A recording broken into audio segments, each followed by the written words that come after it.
ఏపీలో ఎన్నికల హడావిడి మొదలైంది. నియోజకవర్గాల వారిపై అభ్యర్థులను కూడా ఫైనల్ చేయడంలో పార్టీలన్నీ కూడా బిజీగా ఉన్నాయి. తొలుత ఓ అభ్యర్థిని అనుకున్న ప్రత్యర్థి పార్టీ నుంచి పోటీ చేసే అభ్యర్థిని దృష్టిలో ఉంచుకుని మార్పులు చేర్పులు చేపడుతున్నారు. ఆర్థిక సామాజిక నేపథ్యాన్ని దృష్టిలో ఉంచుకుని అభ్యర్థులను ప్రకటిస్తున్నాయి పార్టీలు. అయితే ఒక నియోజకవర్గంలో అధికార వైసీపీ ఇప్పటికే 3 అభ్యర్థులను మార్చింది. మరి వైసీపీ పదే పదే అభ్యర్థులను మార్చుతున్న ఆ నియోజకవర్గం ఏంటి? ఇన్నిసార్లు అభ్యర్థులను మార్చాల్సిన అవసరం ఏంటి? Let's watch.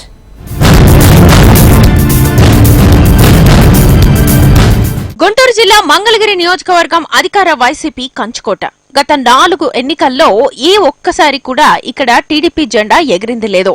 గతంలో కాంగ్రెస్, ప్రస్తుతం వైసీపీ పార్టీలే ఈ నియోజకవర్గాన్ని కైవసం చేసుకుంటూ వస్తున్నాయి. గత ఎన్నికల్లో టీడీపీ నుంచి జాతీయ ప్రధాన కార్యదర్శి నారా లోకేష్ ఇక్కడి నుంచి పోటీ చేసి ఆళ్ల రామకృష్ణారెడ్డిపై ఓడిపోయారు. ఓడిపోయిన నారా లోకేష్ మంగళగిరి నియోజకవర్గాన్ని అంటి పెట్టుకుని ఉన్నారు. అంతేకాదు నియోజకవర్గంలో పేదల పెళ్లిళ్లకు ఆర్థిక సాయం, చిరు వ్యాపారులకు తోపుడు బళ్లు ఇవ్వడం, మంగళగిరిలోని కొన్ని కాలనీల్లో త్రాగునీరు అందించడం, పేదలకు ప్రత్యేకంగా ఓ ఆసుపత్రిని ఏర్పాటు చేసి ఉచితంగా వైద్య సేవలు అందించడం వంటి సేవా కార్యక్రమాల్ని నిర్వహిస్తున్నారు. ఈసారి ఎలాగైనా మంగళగిరిలో విజయం సాధించాలని లక్ష్యంగా పెట్టుకున్నారు నారా లోకేష్.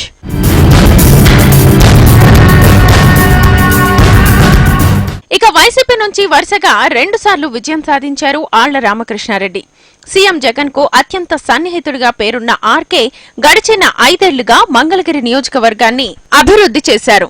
అయితే సీఎం జగన్ మంగళగిరి నియోజకవర్గానికి పెద్దగా నిధులు ఇవ్వలేదని, తాను అనుకున్న స్థాయిలో నియోజకవర్గం అభివృద్ధి చెందలేదని ఆర్కే ఆరోపణలు చేశారు. సొంత పార్టీకి చెందిన దోంతిరెడ్డి వేమారెడ్డి, గంజి చిరంజీవులను సీఎం జగన్ ప్రోత్సహించడం, వారికి పార్టీ పదవులు కట్టబెట్టడాన్ని ఆర్కే జీర్ణించుకోలేకపోయారు. దీంతో వైసీపీ పార్టీని వీడి కాంగ్రెస్ కండువా కప్పుకున్నారు.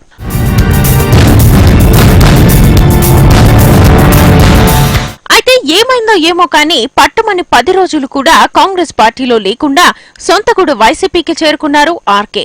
నియోజకవర్గ ఇన్ఛార్జ్ గంజి చిరంజీవి గెలుపు కోసం పనిచేస్తానంటూ ప్రకటించారు ఆళ్ల రామకృష్ణారెడ్డి. మంగళగిరిలో నేత సామాజిక వర్గానికి చెందిన వారు అధికంగా ఉండడంతో ఆ కోణంలో గంజి చిరంజీవికి అవకాశం ఇచ్చినా సర్వేలో ఆయనకు అనుకూలంగా రాలేదని తెలుస్తోంది. దీంతో గంజి శ్రీనివాస్ ను కూడా మార్చి మురుగుడు లావణ్య పేరును తెరమీదకు తీసుకొచ్చింది అధిష్టానం.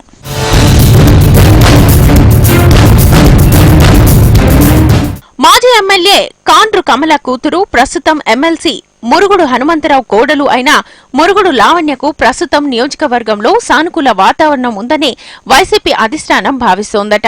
అయితే లోకేష్ ను ఎదుర్కొనే సామర్థ్యం లావణ్యకు ఉందా అన్న ప్రశ్నలకు మాత్రం వైసీపీ నుంచి సమాధానం రావడం లేదు.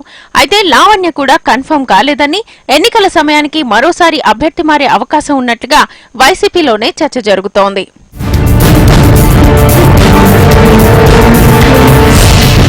మొత్తంగా మంగళగిరిలో బలమైన అభ్యర్థి కోసం వైసీపీ వేట కొనసాగిస్తోంది. రాష్ట్రం విడిపోయిన తర్వాత జరిగిన 2 ఎన్నికల్లో మంగళగిరిలో విజయం సాధించిన వైసీపీకి మరోసారి విజయం అనివార్యంగా మారింది.